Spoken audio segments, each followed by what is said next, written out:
Did you know that the protein shake you rely on after every workout starts its journey as an unexpected byproduct of cheese making?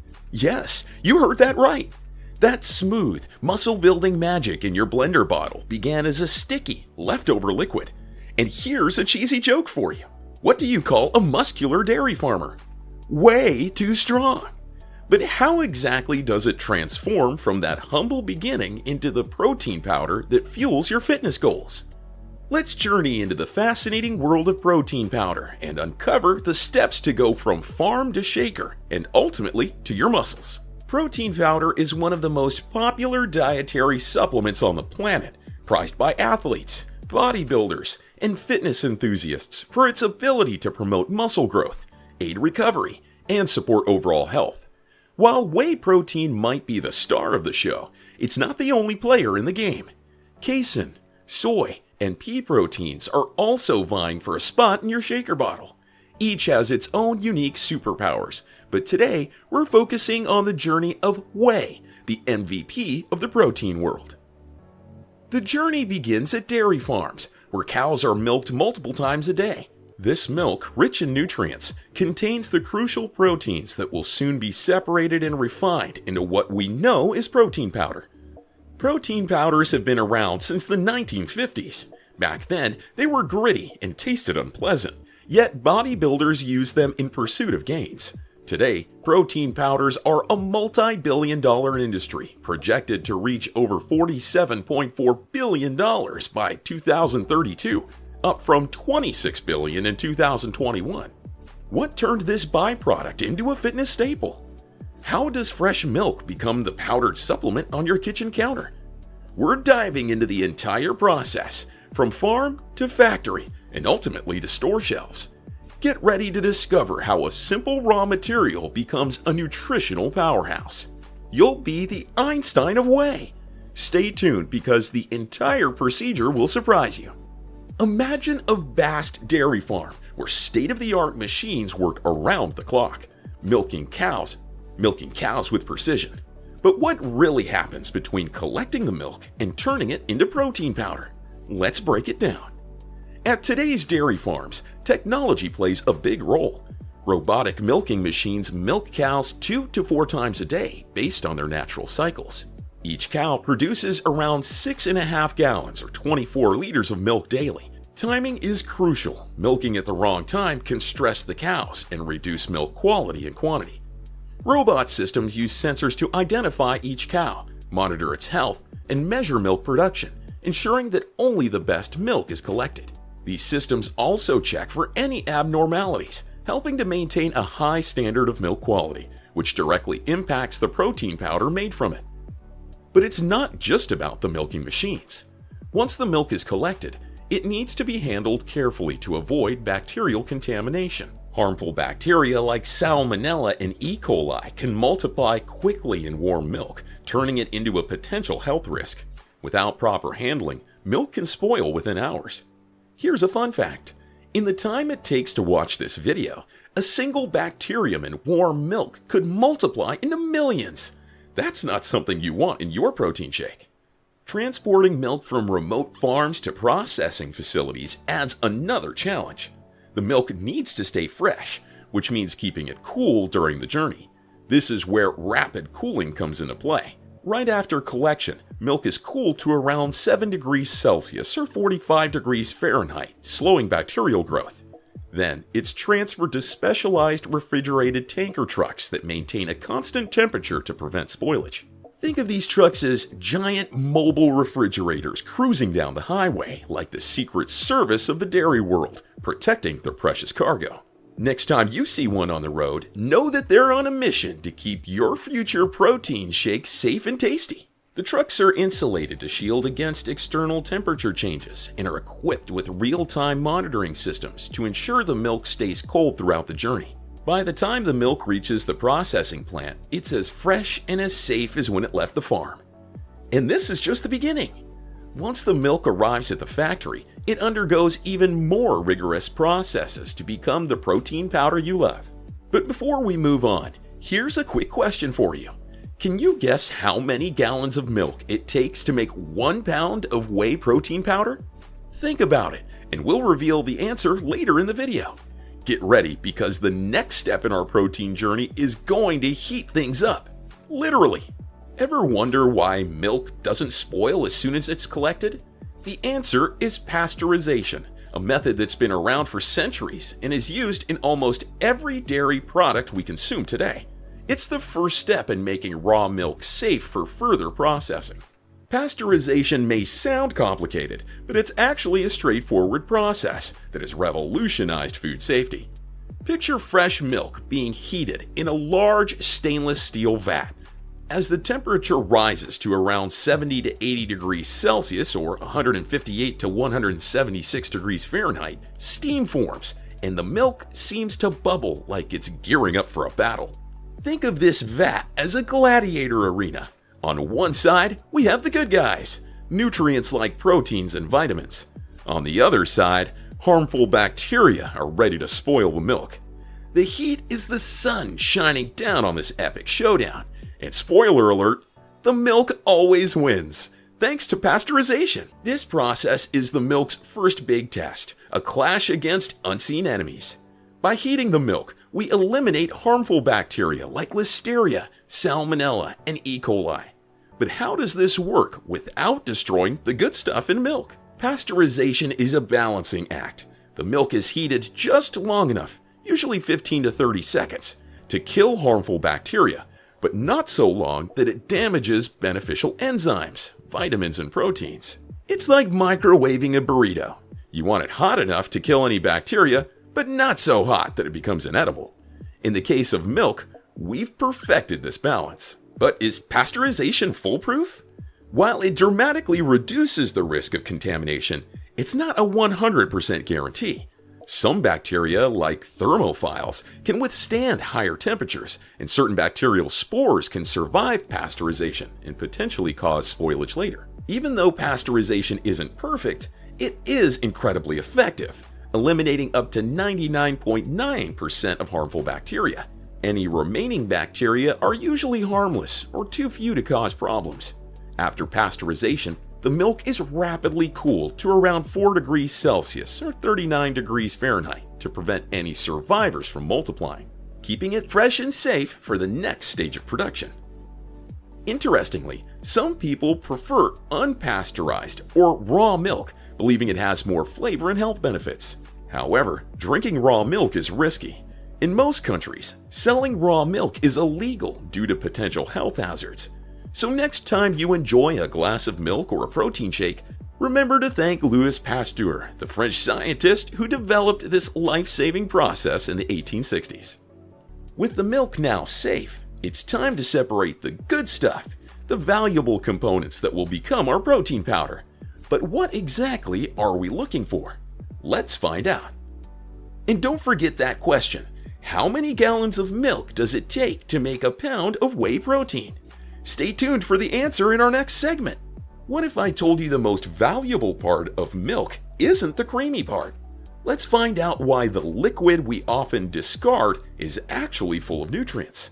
Once the milk is pasteurized and safe, the next step is to separate its key components, casein and whey. How do we do this? By curdling the milk with an enzyme called rennet. Think of milk as a big family. Casein is like the home buddy that loves sticking together, while whey is the free spirit, ready to flow. Adding rennet is like calling a family meeting. Casein gathers to form curds, while the whey stays liquid, refusing to be tied down. As the rennet works, the milk thickens and splits into 2 layers: solid curds, mainly casein, and a watery, yellowish liquid, or whey. The curds are what you see when making cheese, while the liquid left behind is whey. Fun fact, this separation process is the same as when you make cheese at home. So, next time you enjoy a slice of cheddar, remember it's closely related to the protein powder in your gym bag. Historically, whey was considered waste, often discarded or used as animal feed. But science revealed it's packed with proteins, including essential amino acids, vital for muscle growth and repair. That's what we're after for protein powder. But why bother separating whey from casein? Isn't whey just a byproduct? Actually, Whey is much more valuable than we thought. It contains proteins that are easy to digest and full of nutrients. While curds are used for cheese, the liquid whey, once seen as useless, is now recognized for its incredible benefits. Here's a surprising fact. It takes about 200 liters, or 53 gallons of milk to make just 1 kilogram or 2.2 pounds of whey protein powder. That's a lot of nutrition in a small package.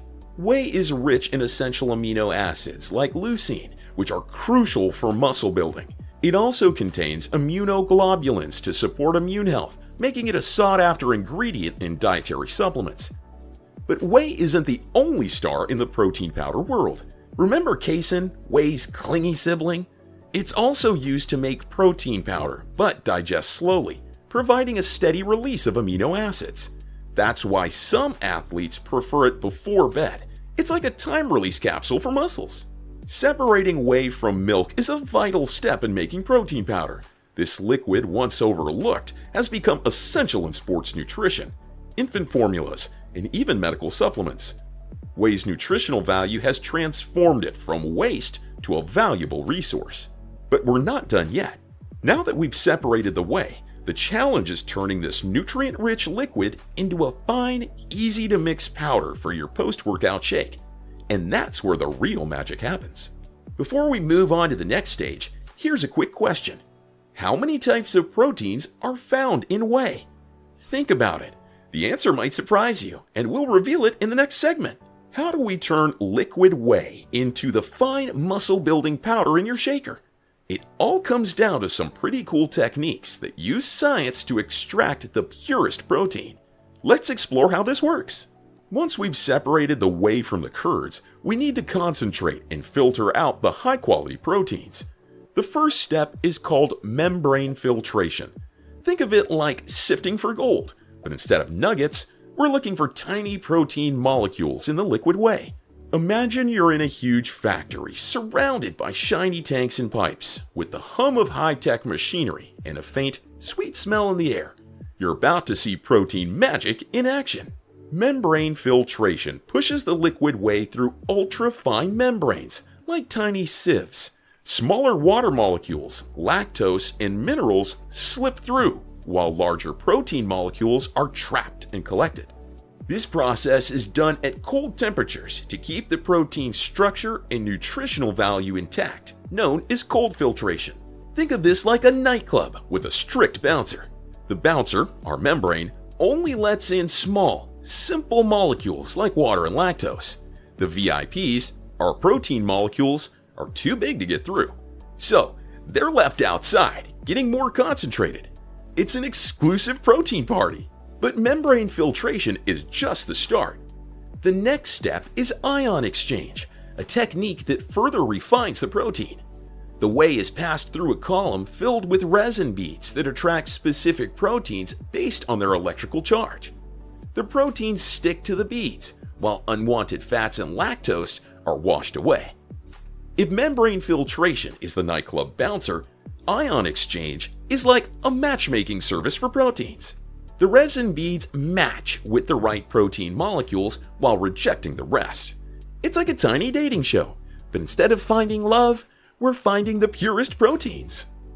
These two processes, membrane filtration and ion exchange, help us to isolate the purest whey protein packed with essential amino acids and nutrients. But it's not without challenges. Can we capture all the valuable proteins while keeping their flavor and nutrition? Membrane filtration must be carefully tuned. If the pores are too fine, we might lose some smaller beneficial proteins, and the ion exchange, while selective, might also remove proteins that add flavor and texture. It's like making the perfect smoothie. Too much of one ingredient and whole balance is off. Protein scientists are like master chefs, fine-tuning their recipes to create the perfect blend. Fortunately, new filtration technology helps us to achieve this balance. Modern methods retain up to 95% of the valuable proteins, while removing almost all unwanted fats and lactose, resulting in a high-quality whey protein that's nearly flavorless and odorless. Plus, these methods keep bioactive peptides, immunoglobulins, and lactoferrins that offer added benefits like muscle recovery, immune support, and gut health. By the end of this process, we have a whey protein concentrate or isolate ready for the next step, flavoring and blending. And here's a fun fact. The technology used here isn't just for protein powders. Similar techniques are used in water purification and some medicines. So next time you enjoy a scoop of protein powder, you're tasting a bit of cutting-edge science. But now that we've got our concentrated whey, how do we make something nearly tasteless taste like dessert? Get ready for a flavor explosion in our next segment. How does a plain, flavorless powder turn into something that tastes like a chocolate brownie or vanilla ice cream? The secret is in the flavoring process, a blend of art and science. Imagine walking into a flavor lab. The air is filled with scents of rich chocolate, creamy vanilla, and tangy fruit. It's like Willy Wonka's factory, but for protein powder. To make protein powder delicious, manufacturers start by adding flavors like cocoa powder or vanilla extract. They also use sweeteners, from sugar substitutes like sucralose and stevia to natural options like monk fruit extract. Fun fact, some flavor compounds are so powerful that a single drop could flavor an Olympic-sized swimming pool. But don't worry, your protein powder won't knock you out.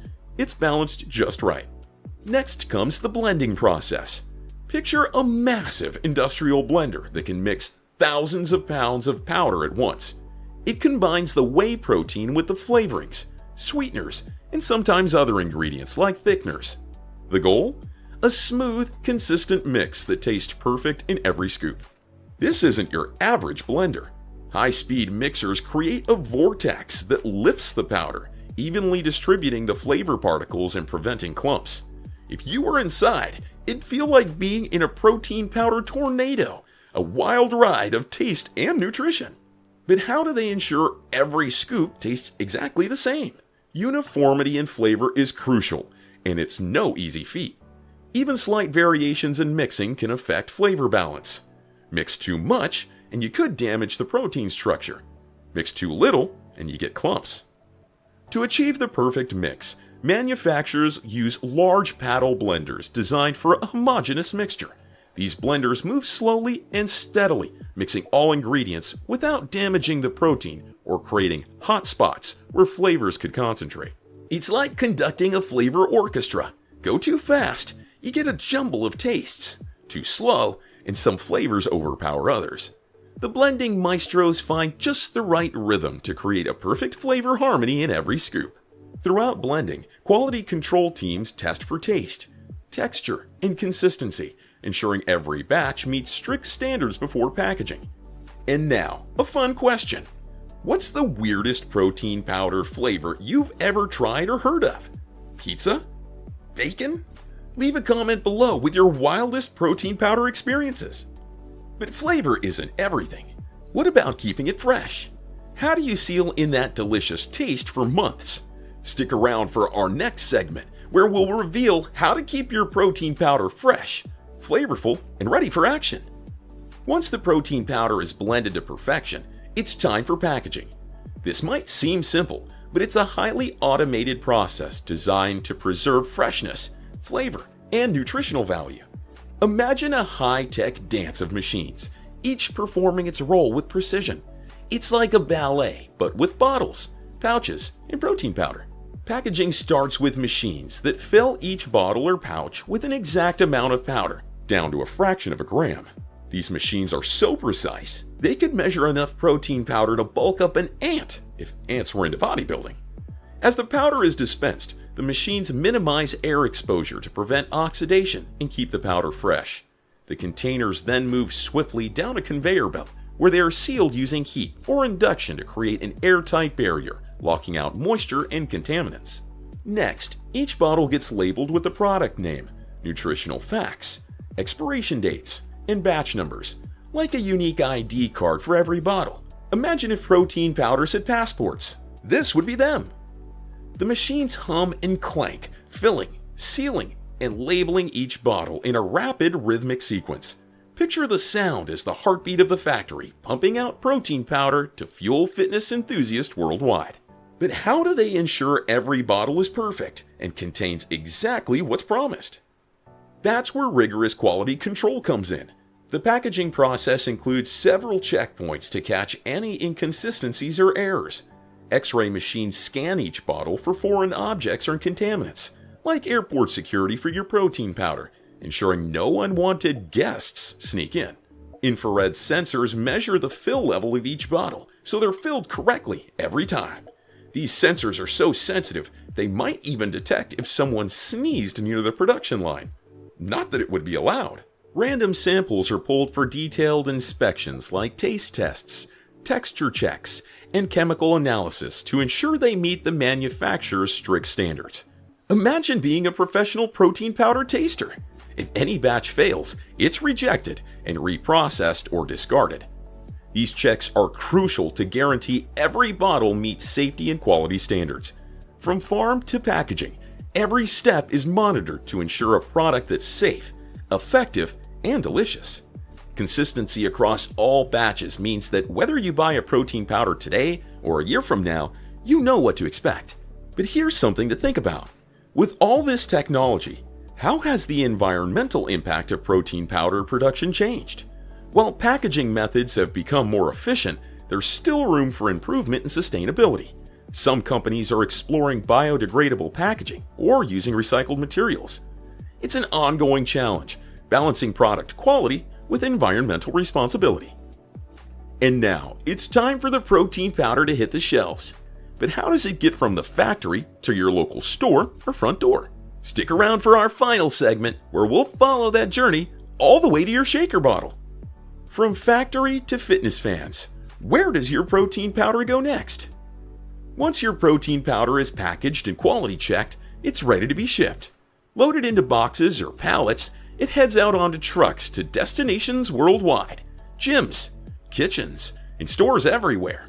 Picture a fleet of trucks, each carrying enough protein powder to build the biceps of a small country, rolling down highways like a protein-powered version of Santa's sleigh. These powders end up in supermarkets, nutrition shops, and delivered directly to your door through online retailers. The supply chain ensures protein powder is always available, from your local grocery store to international markets. But the journey doesn't always stop at the store. Creative fitness enthusiasts use protein powders in everything from pancakes to ice cream, proving that your post-workout supplement can double as a secret ingredient in your kitchen. Did you know that the demand for protein powder is booming? The global market for protein supplements is growing fast, driven by a surge in fitness trends, health awareness, and changing diets. By 2032, the market for protein ingredients like whey is expected to nearly double, from around $26 billion to over $47 billion. People are using these powders for everything, from bodybuilding to weight management and overall wellness, sparking fierce competition among manufacturers to innovate. This protein boom is reshaping industries. Dairy farmers, who once focused on milk and cheese, now see whey as liquid gold, a perfect example of turning waste into something valuable. Protein powder has become a staple in everyday nutrition, not just for athletes, but for everyone. Advances in production and packaging have made it easier to access high-quality protein that fits your taste and dietary needs. But with great protein comes great responsibility. As the industry grows, so does its environmental impact. Many companies are now adopting sustainable practices, like using renewable energy or eco-friendly packaging. Some are even looking into alternative protein sources like insects or lab-grown options. The future of protein powder might look and taste different from what we know today. What an incredible journey! From fresh milk collected from healthy cows, through pasteurization and the separation of whey, to flavoring, blending, quality checks, and packaging, it all ends up on store shelves or at your doorstep, ready to fuel your fitness goals. And remember, whey isn't the only protein out there. Casein, soy, and pea proteins have their unique benefits, whether you're looking to build muscle, manage weight, or boost your health. Fun fact, it takes about 1 gallon of milk to produce 1 ounce of whey protein powder. So that 5-pound tub you bought, it started as around 80 gallons of milk. And the power of protein isn't new. Ancient Greeks believed consuming large amounts of meat would make them strong. Today, we're still chasing those gains. just in a more convenient, mixable form. Now it's your turn. Drop a comment with your favorite protein powder flavor or what product you want us to explore next. And don't forget to hit that like button and subscribe for more. Stay curious and stay strong. Curious about how other products are made? Click the next video to explore another amazing journey of creation.